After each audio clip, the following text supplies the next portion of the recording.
Northwest. Thank you for choosing to drink your morning coffee with us.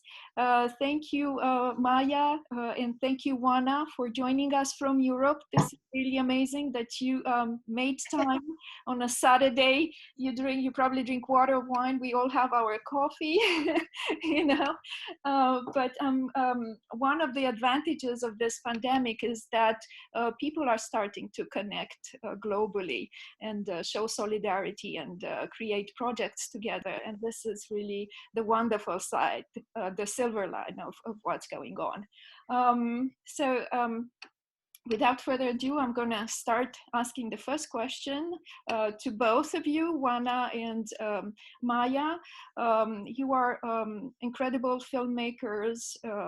I know you are working on your second feature films, so I hope you can tell us more about it. But I'm going to start with a question about the films that we are streaming right now. So Alia Dada by Oana Giurgiu, it's a documentary about the Jewish presence in Romania and the first settlements in Israel from Romania.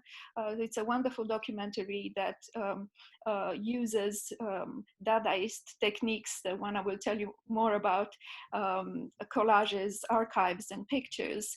And then Maya Vitkova's Victoria, that is an incredible feature, amazing. I was so happy to watch it again. About I saw on many in articles that it's actually feature film and documentary / documentary. So I don't know how you feel about it, but it does have it kind of documents our communist history through the perspective of a female director. So that's why I thought that the two of you could have a wonderful dialogue about that. You know, what do your films bring new, you know, to the untold part of this history that creates our collective memory? And actually, in both our countries, there are missing parts of this collective memory.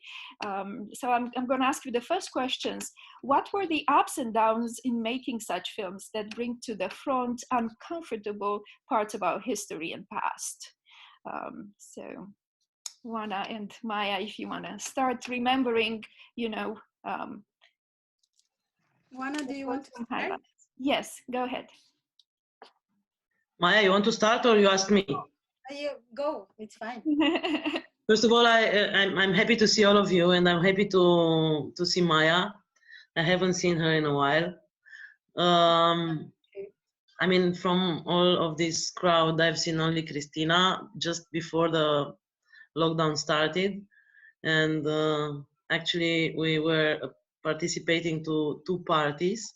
So both of us we started counting 14 days since those parties to make sure that nothing will happen. And basically that was the last time when I saw many people, you know, so it was a while since then. Now in Romania we can travel outside our cities, so I took this chance to come to Cluj again. And right now in the main square in Cluj, there is the first concert after all this lockdown, and they positioned the chairs, like 1 chair in every 2 meters. It's kind of weird to see a rock concert like that, but well, that's it. Yeah. But anyway, I mean, I started to hug people and not being fear, you know, not having this fear anymore. So we'll see. Even if our cases are also already rising a little bit, but. Mm-hmm. Okay, so getting back to filmmaking, this is another issue that is another. I'm again curious to see what's going to happen with filmmaking in this period. Probably documentaries are easier than features, I mean fiction films. It's going to be complicated for the ones that were having, I mean, that were about to start productions. Actually, Radu Jude, one of Maya's friends, was about to start shooting now in June, and he had to postpone it till September, and he still doesn't know exactly how is he going to make these scenes with more than 10 people. You know, you have 10 actors, and then you have all the crew and everything. It's going to be weird. So we all hope that things will change. Otherwise, it will be really complicated or quite impossible. Okay, so the question was, how did we start doing these controversial things, or how? Yes, what were the ups and downs in making such films, especially one I'm talking about, what is still an unknown part of our history, the Romanian, you know, for Romanians. I'm a film producer. I'm not a. I mean, this is my main profession. So doing documentaries is, I would rather say, my hobby.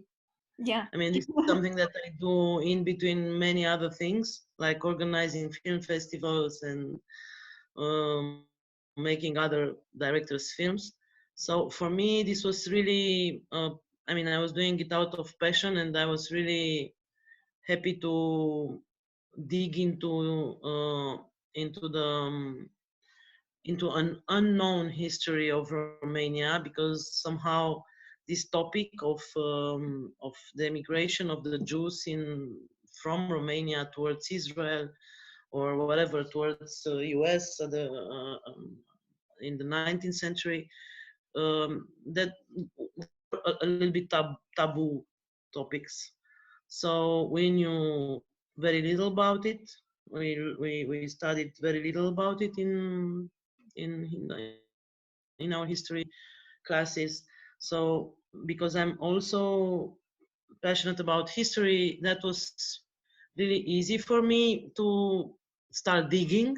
But then the ups and downs are starting from the moment when you dig too much and you don't know how to find the right way to um, yeah, we call this in our profession to kill our babies. Mhm. Because when you are when you start to be very fond of some scenes or some topics, in my case, for instance, you have to decide to kill part of the film, and you have to kill. That's why we say kill our babies. It's kind of harder in documentary than in fiction, because in fiction actually you have a script and you follow it. Indeed, when you realize that the film is too long and you have to kill babies in fiction, is so basically I'm killing more babies, but the ones that the fiction are killing are more dear. I mean, are more, I don't know how to say, maybe a little bit older. I mean, I'm killing babies really older. Yeah, exactly. Yeah. Yeah. I'm killing little babies, they are killing older babies. Yeah, yeah. I mean, you documented actually the what happened in Iași, the pogrom in Iași, and I am from Iași, and it was very powerful for me to see those archival images and hear the testimonials of survivors. How did that go? Because I'm from Iași, and I know people are very resistant to this part of our history. They just do not want to, you know, make it part of our national history as it should be, you know. Because it was totally hidden, and basically all the testimonies of that action basically was not really disclosed during the communist period, and even the pictures that were existing from that moment were not disclosed. So actually, Romania was accepting the fact that it was a Holocaust in Romania only in 2004. So my film was released in 2015, and I was having the feeling that I'm talking about some facts that happened so many years ago, and this is going to be a bit out of time. But for me, it was I was just impressed how things were developing in front of my eyes during the production of the film, and so many things were discovered during the production of the film, like for instance a mass grave that was nearby Iași. that was just, I don't know, found in 2011, I guess. So it's not an outdated, unfortunately, it's not an outdated subject, but quite a hot one. And actually, what's happening now in our country, and I guess is going to happen. I mean, I've noticed that it's happening also in Poland, for instance, or probably in Bulgaria too. I don't know. Um, our generation starts digging in the years 50. Mm. That were the years that were totally not revealed and totally hidden. So we all want to know what was happening back then. And there are many directors, especially from documentary, but also, I mean, documentary directors, but also fiction films that are placed in that period. In Romania, for sure, there are many projects like that. Mhm. Mm. I don't know, Maya, maybe you know what's happening in Bulgaria, but in Poland, I've seen some films already. I don't have this impression for Bulgaria. I don't find it common for the years that you're mentioning, for the 50s. Well, it's interesting how different we are when you're talking about, for instance, for the Jewish subject. And Bulgaria has always been very proud of saving our Jews during the war. Uh, but then there are like theories that it didn't really happen this way. So far, there are probably one or two films on that subject, and I don't think that they're revealing the entire truth of what happened. But to go back to the initial question and what are the ups and downs, I would say for me there was a little bit like no a very long down before I did the film, and then it was up, and now it's a very long down while I'm preparing a second film because it's ready to shoot, but I cannot finance it in Bulgaria. Um, I would say with Victoria, for us, it was very important. When I'm talking about us, I think about my DOP Krum Rodriguez and our editor Alexander, who passed away unfortunately after we finished the film, very young. But when we were discussing how the film would be, how Victoria would be, it was really, really important. And I made it clear at the very beginning, I think also with the script, that I don't really want to judge. I don't want to give a positive or negative sign on what it was, on this past, because I was a child and Victoria's age was exactly my age during these years. So it was important to tell the story from the perspective of the child. There are many people that are mistaken when talking about characters. They think that the mother, whom we are longer time in the film, is the main character, while she's the central character. And the main character is always the character that changes, that is going through a change in a story. And this is clearly Victoria.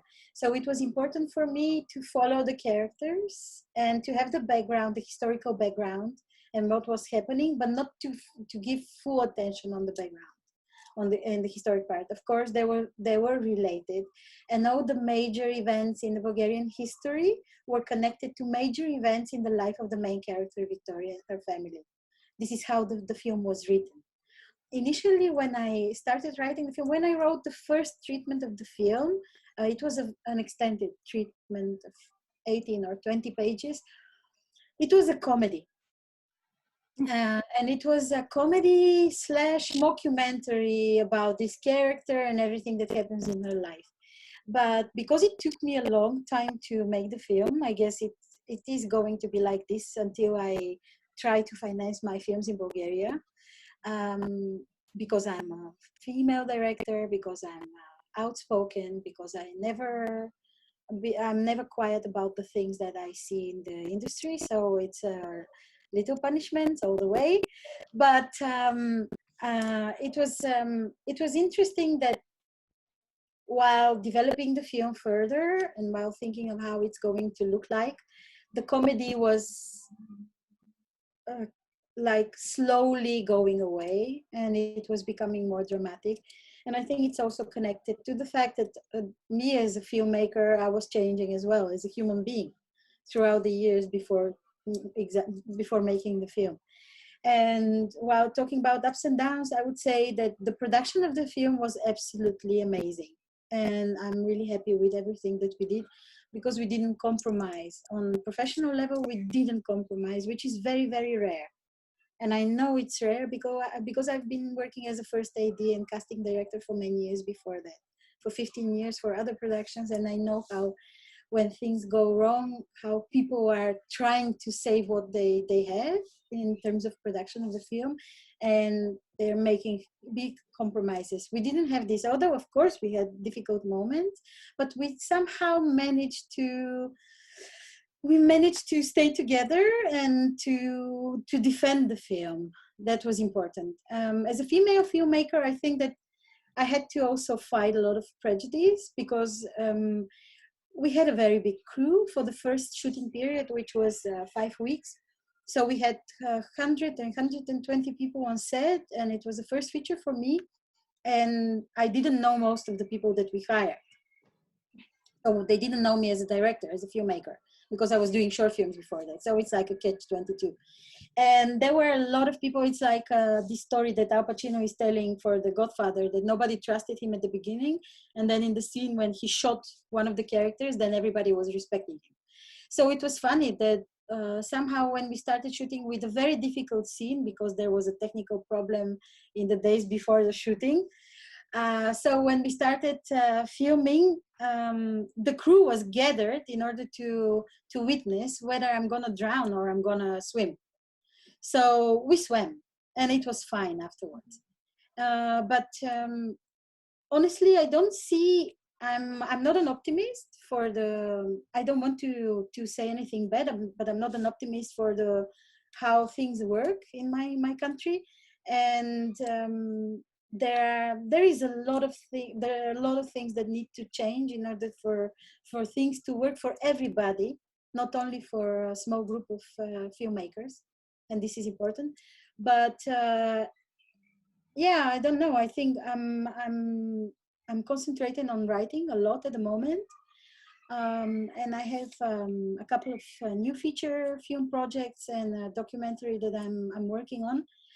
And honestly, I think that I'm going to explore something that we did with the film Eastern Plays by Kamen Kalev, where I was an executive producer. That I'm going to write a film that I can shoot with 10 people and not wait for financing and not fight to do that, because I'm losing my time as a filmmaker. Yeah, I see. I don't know if this answers the question, but Right. yeah. I was also thinking about the topic of your film, Maya, because for Romanians, this is a controversial topic. I'm thinking about abortion and motherhood under communism, and the main character is born without an umbilical cord, and this is one of the most amazing, I would say, things that I saw in cinema, to talk about this broken relationship between generations and women. And I think we are still dealing with this today in Romania. And if I hear you right, in Bulgaria as well, what was the role of, silenced women during the communist years, and how, I don't know if the situation was similar, where if in Bulgaria abortion was forbidden by law. Yeah. And so this is again another difficult topic that we need to integrate in our collective memory in order to heal and get to some kind of normal stage where we can construct and build a future together for the other generations that are following. Yeah, well, there is something really strange happening, or I don't know whether it's normal and it's a normal result of what it was during communism, but there is really a boom of abortions at the moment. And they start at very, very young age, 14 and up. And I don't know how it's going to change, because you need to have policy, and you need to put a lot of this in a lot of effort into building a society and dealing with these problems, the way, for instance, the North Europeans are dealing with. I mean, for me, this is a very human way to accept the choices that we make as females, and also as members of the society, and so on and so on. So I don't know, I really don't see how things are going to, as I told you at the beginning, I'm not very optimistic. So bear with me. I will probably tell you many things like this, although I see positive changes as well, of course, but this, I don't really know how it's going to be handled. No. And I think that the wounds that you're talking about, they are not healed yet. Mm. It feels like we are opening new wounds over the wounds that we are carrying from the generations behind us. Right. Yes. Fortunately. Yeah. Yeah. All right. Thank you both. I'm going to go to the second question I had. If you can talk a little bit about how these debut films influenced your later development as filmmakers. What are you working on now? And how did these debut films influence your choices and topics? Oana, do you want to continue? For me, this second film somehow is a it's a bit of a story that was one of the ones killed in the previous film, so I decided to follow it. And it's so strange because I said previously that for me it's more of a hobby. The way I was doing documentaries before was more a cine verite work, where more direct cinema than something built up like the one that I've done.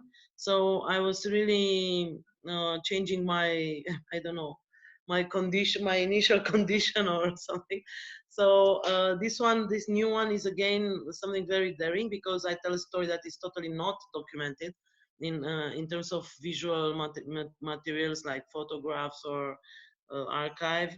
Um, so again, I had to find another solution than the one I found for the previous film, which was doing collages using different other photos that somehow put together were illustrating the story that I wanted to say. But this time I had to find another solution, as I said. The story of the film, the way I like to pitch it very quickly, is Inglorious Bastards for real, which means that during the Second World War, the British intelligence recruited some Jewish volunteers from Palestine that were originally from Eastern Europe, and decided to train them to make them spies and to send them behind the enemy lines in East Europe, which means Romania, Yugoslavia, Hungary, Slovakia, and Bulgaria. But the ones from Bulgaria didn't reach the country because the war was over. And of course, that I mean, those spies were making some pictures in the training period, but of course not in the moment when they were operating. So I had to find a way to illustrate, and I decided to, and I hated reenactments with actors, that are talking and costumes, and I thought it's really bad, and I'm not going to be able to do it because I'm not a fiction director. So I didn't know what to do. I was going through all the ideas of making animation or whatever, I don't know, other techniques. And in the end, I decided to make reenactments, but not filmed, but photographed. So basically, we were doing photographs of a scene, and I was thinking that I don't even need the actors, real actors, for that. I can take any of my colleagues, for instance, that are not professional. But then I realized that it's not that easy, because when you act a scene, I mean, and if you make fun, and if you have fun, and it's a tragic one, so even if you make photographs, you still smile and so on. So it was really interesting, and I realized that I have to tell them what to say. So even if it was no script, actually I had to invent scripts, on the spot.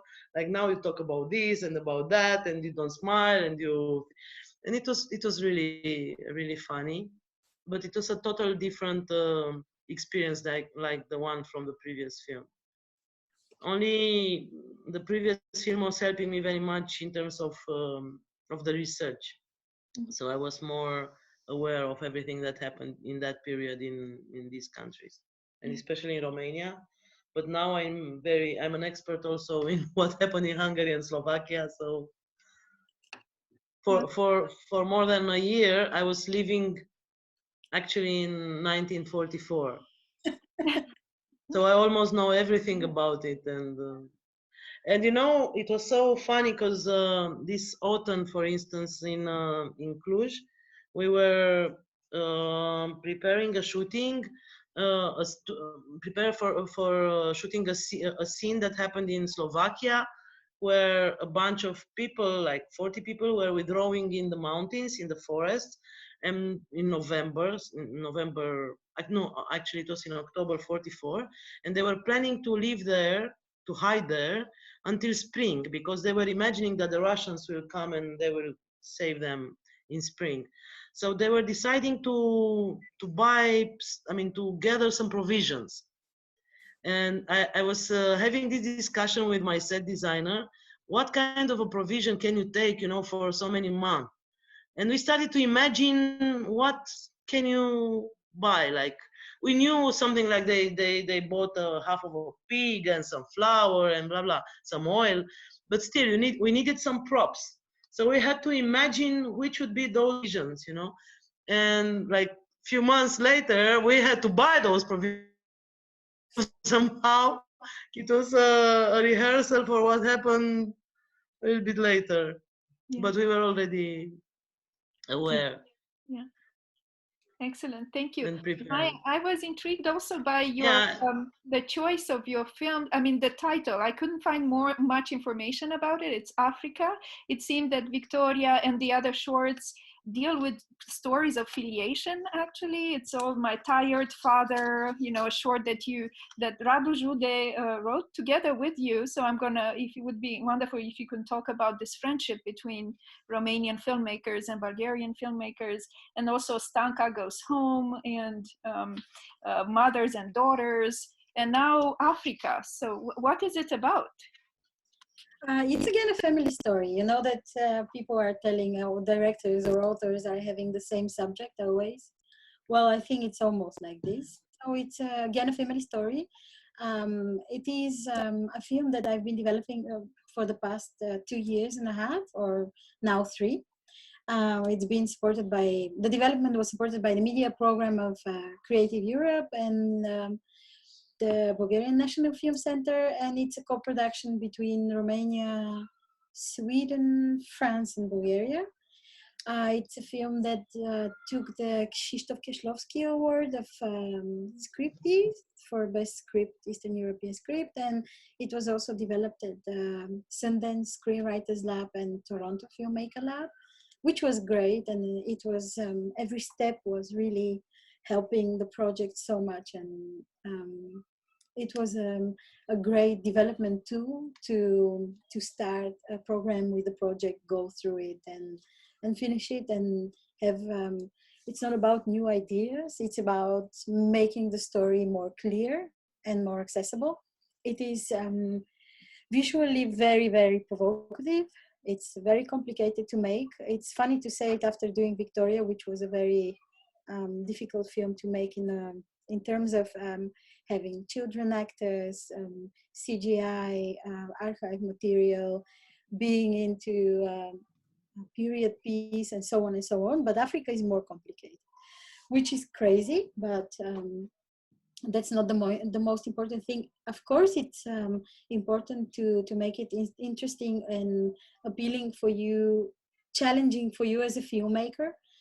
It's funny when my DOP Krum reads a new story, he's always devastated how we're gonna do it. So that's really, I love this moment. And when he asked me, oh my God, okay, how do we do that? And when I answer, I don't know, it's great.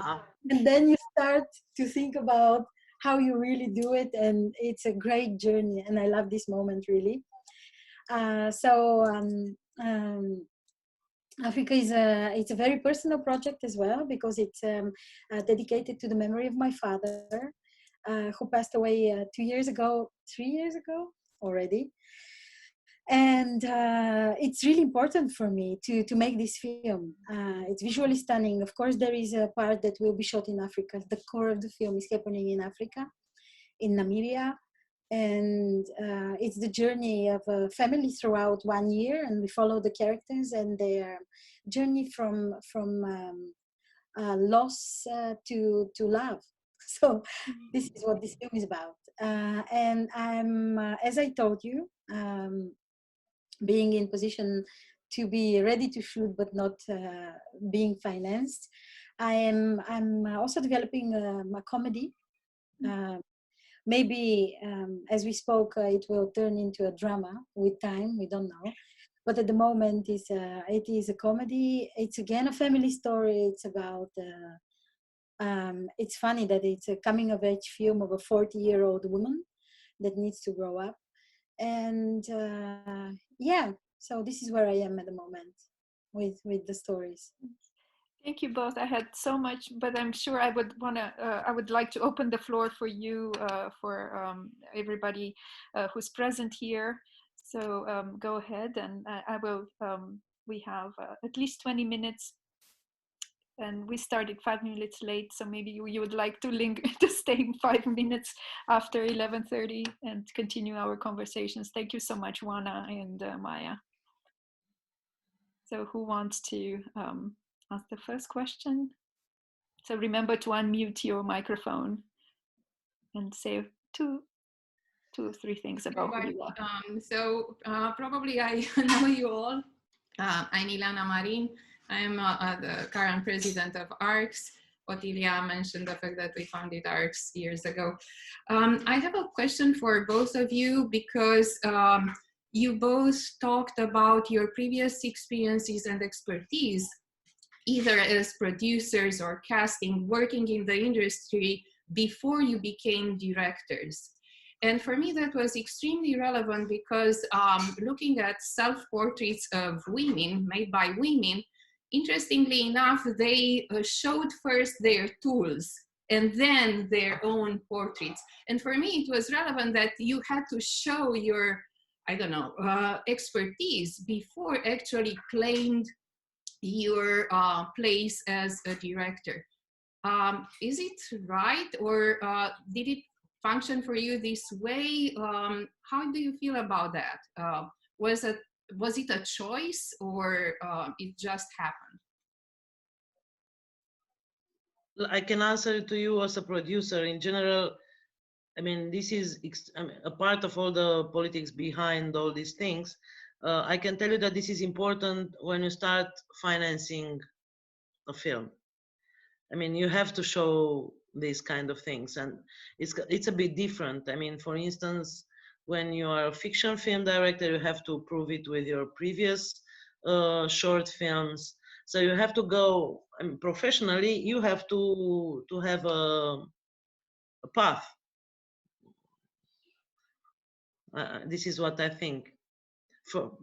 For me, I wouldn't say it this way, because I was a journalist before, so I was doing TV documentaries before, so I wouldn't really position like this, because I had a gap and then I started again, so I wouldn't, yeah, take it like that. But as a fiction film director like Maya is, I think it's important to go through all these steps. And when you are part, I mean, that's why I said that I'm gonna answer like a film producer. I always love to work with directors that previously were doing were assistant directors in previous films, because they really know what, I mean, she's telling now that she told the DOP that she doesn't know how to do it, but I don't trust her. I mean, because I know that she knows, so she has some ideas, but maybe she was saying that just to see what what's his response or something. But some ideas she had, and she had those ideas because a part of the fact that she's smart and funny and so on, but she had those ideas because she was gathering so much information during her previous works on previous short films, and the information that you gather on a set on somebody else's films, because on somebody else's films you don't have the responsibility, so you let your imagination fly. Please, Maya. Thank you so much for the good words that you said about me. um, I'm thinking about the question, and I never felt it in this way that I need to show my tools or to prove it. But I started working in the industry when I was very young. It was the first year in the film academy, so I was 18, and I started working as a first AD in the first year. So it was just a natural way, and I've been in the academy for 5 years.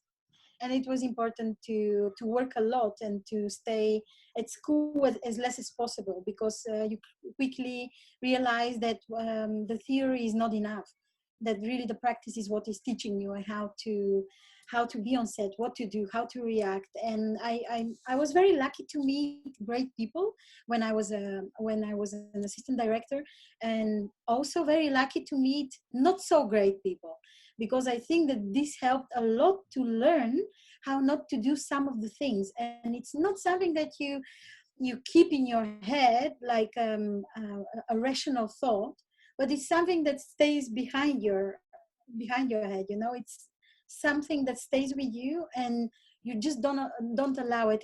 It's like forming a taste, while you're still young and you start reading like classical literature at 10, and then with time, of course, you have a taste for literature already and for watching films and so on and so on. So I think it was not about that, but funnily, when you do a first feature, for instance, and you finally can say, oh my God, great. So now it's going to be much, much easier to do the second.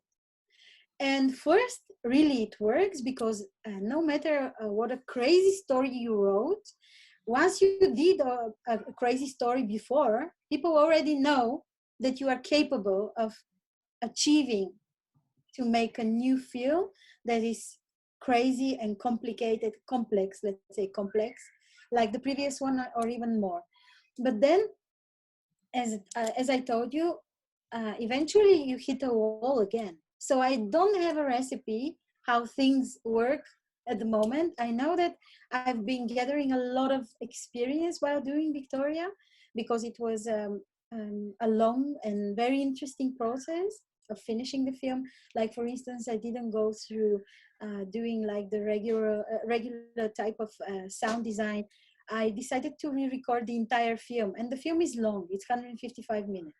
So I spent 100 working days on re-recording all the follies, all the dialogues, the atmospheres, and so on in the film. And it was very important for me, not because I wanted to try how to do that. Thinking about it at the moment, I'm really shocked that I really did it, but because it was clearly a must. The story happens between 1979, 1980, and 1994. And the sound environment in Bulgaria nowadays is very different.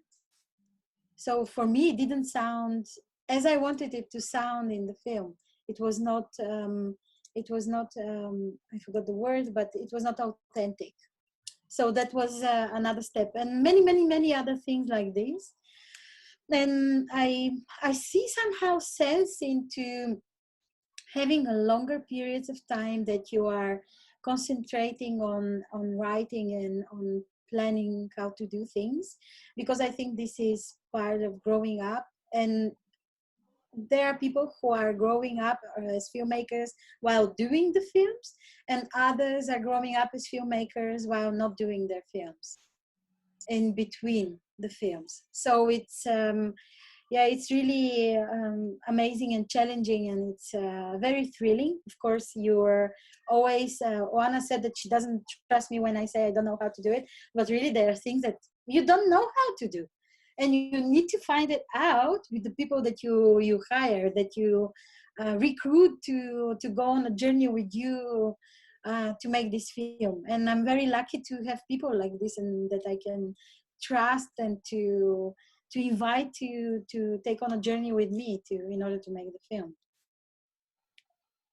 Thank you both. Do you have other questions? We have time for more questions. So, You know, I just recalled something. It was I even don't remember when I've met Maya. Actually, it's somewhere deep in my memory. But I remember that we were attending a pitch in Switzerland. You remember? Yes. And there were people, you know, from all over Europe, and they were telling their stories that in a very short way, and everything was so not interesting. But everything was so not interesting at all.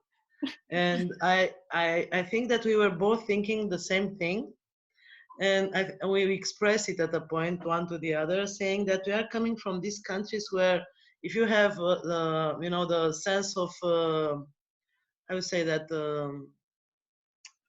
spirit de observație. To observational. Yeah, if you are, yeah, if you have this sense and you turn your head, there is a film there and a film there and a film there. I mean, in our countries, things are happening. What's happening in the countries of these guys, you know, where nothing is. Yeah. Yeah, that's true. It was And actually amazing when we met in Switzerland, as Oana is saying. Not that we want to do this conversation into a very private one, but it was really no, amazing. no, it's not about being private. It's about what's linking us together as, Yeah. you know, as right. in this corner of the world, let's say. Yeah, but we've met so many times. We've been having a great time in Sarajevo, where we met at least twice, and we were having always great talks. And I was also at Cluj, where Oana is at the moment, with Victoria. Victoria was in competition there and took a special award with the jury. And then I was presenting also Africa at the Transylvania short pitch. And I think it's really important to, on your way of making films, as I said it before, no, not only to have your close people in the crew, but also to have your friends to share the journey with, you know. And even if you don't talk for a year, we didn't talk for a year, maybe more. It's like we didn't stop talking. So this is really really important in this Well, business. but what I wanted to say is that somehow we are, I mean, it's only a language that is separating us. Yeah, Like a Romanian director was saying once in Sofia, that I don't know why we speak different languages, because we are one nation, one, I mean, we are so similar. And this is what I wanted to say. For some reasons, I guess that we are on the same page. yeah, that's Thank you both, because I wanted to go there because we realized this in Seattle. We are so interconnected with the Bulgarian community in Seattle, and I think Bogdan, who's here, Bogdan Darev, can testify to that. He presented two of his films at the Romanian Film Festival. We presented another Bulgarian film, The Father, last year at the Romanian Film Festival, and we do feel like we have a lot in common. And I was going to ask you, your friendship is kind of replicated in this collaboration that you have with Victoria, with Mandragora, Cristi Puiu's production house. I discovered that you co-write with Radu Jude. So and there are many films that are co-productions with Bulgaria, so Romanian films. So is there so you confirm that there is a special connection there between Romanian It took films? us, I think it took us a while to understand that. But once we understood it, it was a love, a big love, you know. yes. And what is, I mean, a part of the fact that we are making these co-productions, there are all these Bulgarian crews that are working in Romania, and I don't know, these guys, you know, in the behind the scenes, they love each other so much, and it's really amazing. For instance, we made a co-production for Tudor Giurgiu's film Why Me. It was a co-production with Bulgaria, and we had a grip crew and the camera crew from Bulgaria. And it was for the first time in my life when I saw a sound crew helping the camera crew. That, I mean, carrying all the cases and everything. And there was, I mean, the sound crew was Romanian, the camera crew was Bulgarian, and they were, I mean, they would never ever help a Romanian camera crew. I'm telling you for sure. But they were getting so, they coped so well with the Bulgarians that they were actually one team. You know, it was another funny thing once that we had to carry a crane because it was a mistake of a Romanian driver that broke a gate. It's a long story, but anyway, we had to carry a crane, which is very heavy, on the top of a hill, and basically this was the job of the Bulgarians. But everybody, even the makeup girls were helping the Bulgarians. You know, I mean, because everybody was loving them so much, so it was very funny. Thank you. And I think, thank you. Monica, you had a question. I saw you raise your hand. Yeah, I had a question because I'm very interested in the past and how we have access to it. So my questions always are about, you know, the research for the films. You know, where did you find materials? How much are the Romanian or the Bulgarian archives open to the public? What can you find there? You know, do you find witnesses from that time? Things like that. It's just more of the, you know, the making of, seems very interesting. And with just one observation, you know, maybe Romania and Bulgaria are so much alike, and people can see some kind of topic in everything around them.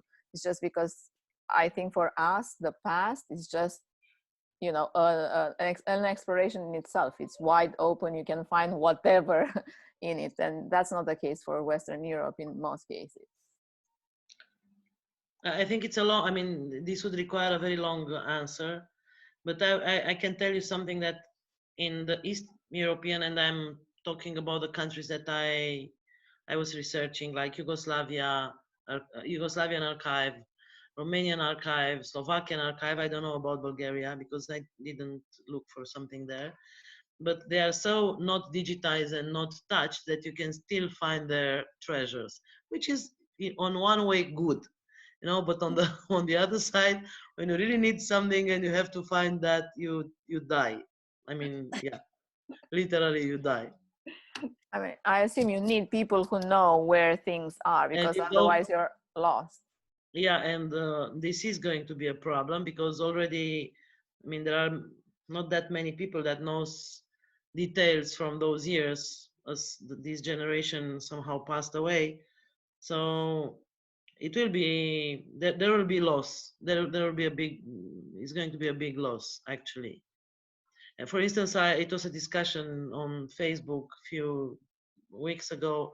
Somebody found 3 files with pictures from the Second World War, but nobody knows who those soldiers are. I mean, from where are the scenes happening, which planes or which cars or whatever. I mean, there are so many details that are hard to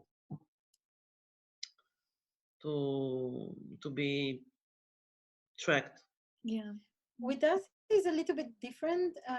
I had the luck in the years that I've been working as an AD, since I was 18, as I pointed. I was lucky to be an assistant director in a documentary, 4 documentary films that were based on archive. And I was not so lucky at the moment that I had to do the job, to look at hundreds of hours of archive material and look for clues for the director in order for him to tell the story in the best way possible by using the archives. But these archives and my notes on them, which I kept, were really helpful also when I was preparing Victoria. And I'm not going to lie that I used all the notes in order to write the scenes with the archive material, no. But I knew how to access archive. So the main places to access archive was the Bulgarian National Television and the Cinematheque. And we spend long hours at looking at archive. It's very expensive to use archive in Bulgaria.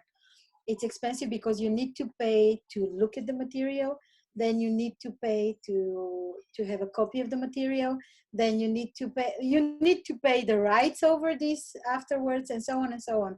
So it's really a lot of money that you invest in this.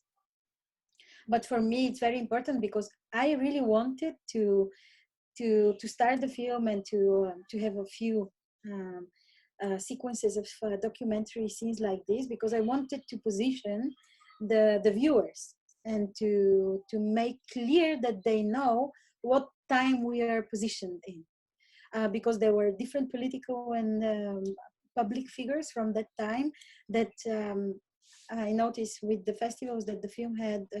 Victoria was selected at 70 festivals and then traveled a lot. And it's funny, the film is still alive. It's different television channels and so on and so forth. So everywhere that we screened the film and I was able to do Q&A with the audience, the archive material was helpful. I never had a question why. Why do you use it? Because it was clear somehow. So the audience, even if they didn't have a clear answer, they somehow felt why this archive material is there to position them, to show them what they're looking at. So digging into the past and researching it is absolutely amazing. It's not easy. It's a lot of time and a lot of money, as I mentioned, but it's totally worth it.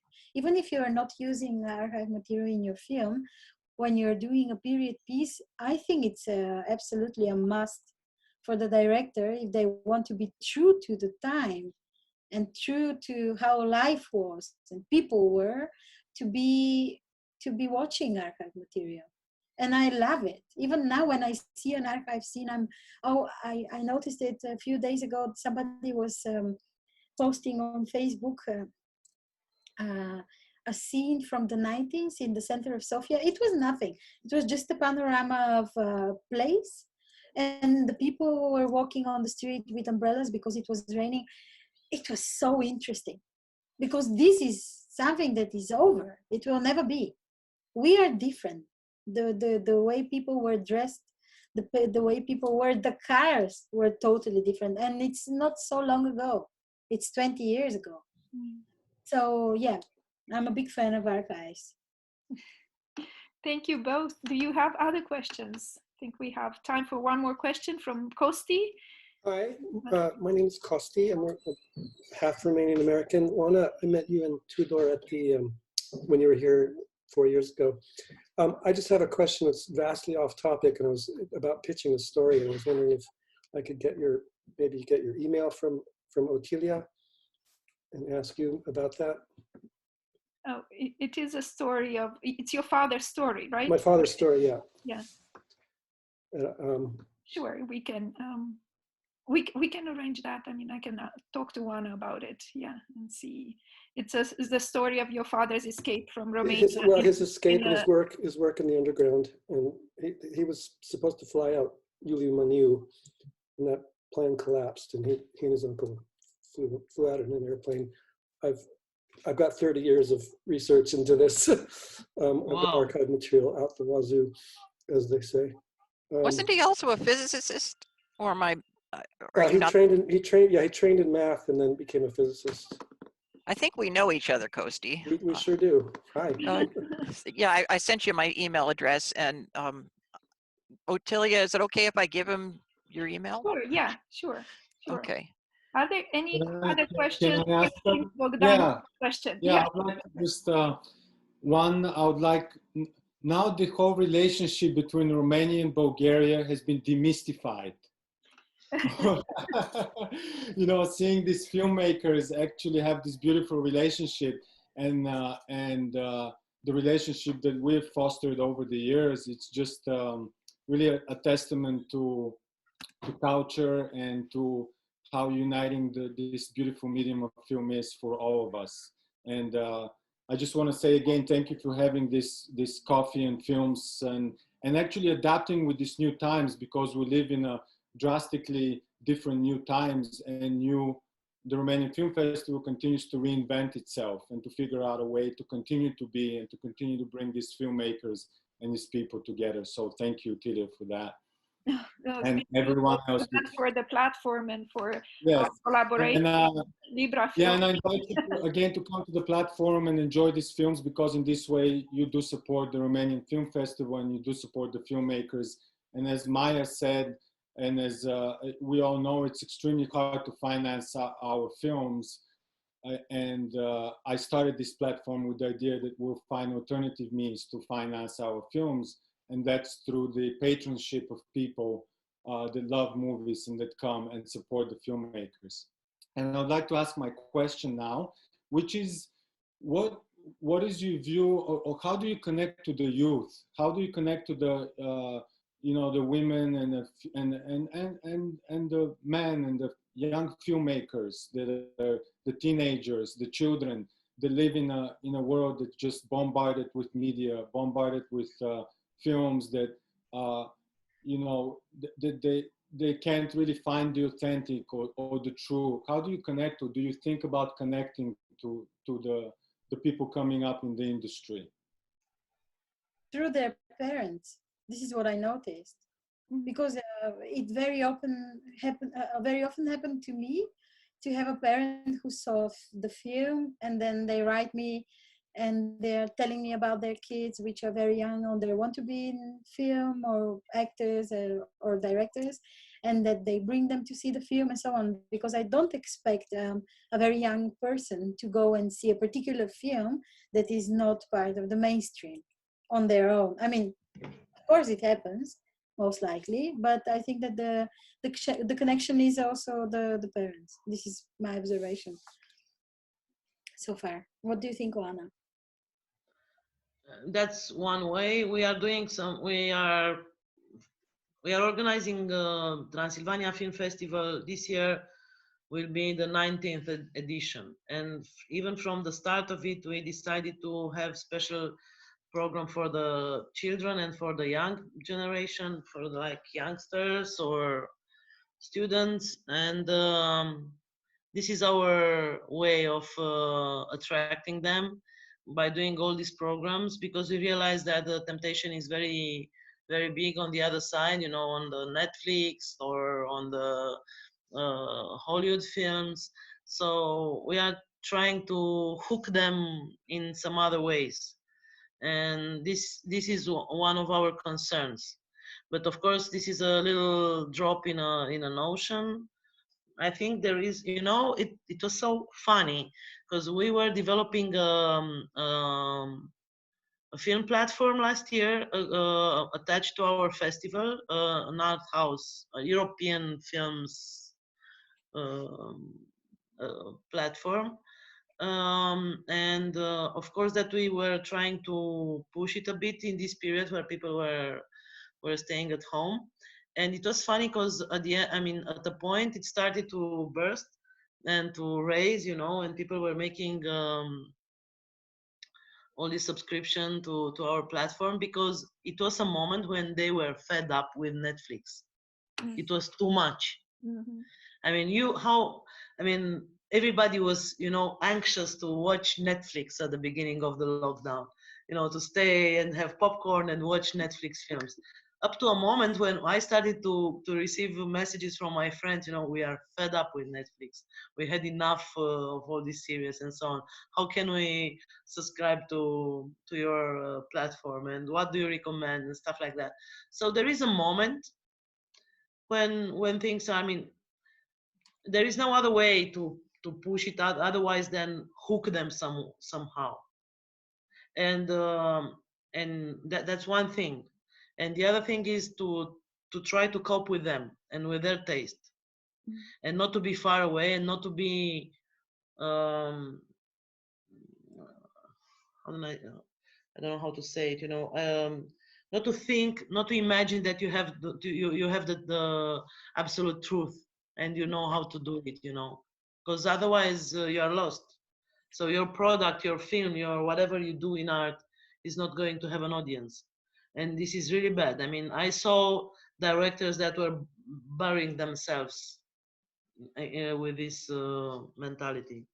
Yeah, true. I agree with Anna. And they are very different. They are very different. Yeah. And Ilana had a question. Is the platform accessible outside Europe? Not yet, I think so. No. Well, it is actually,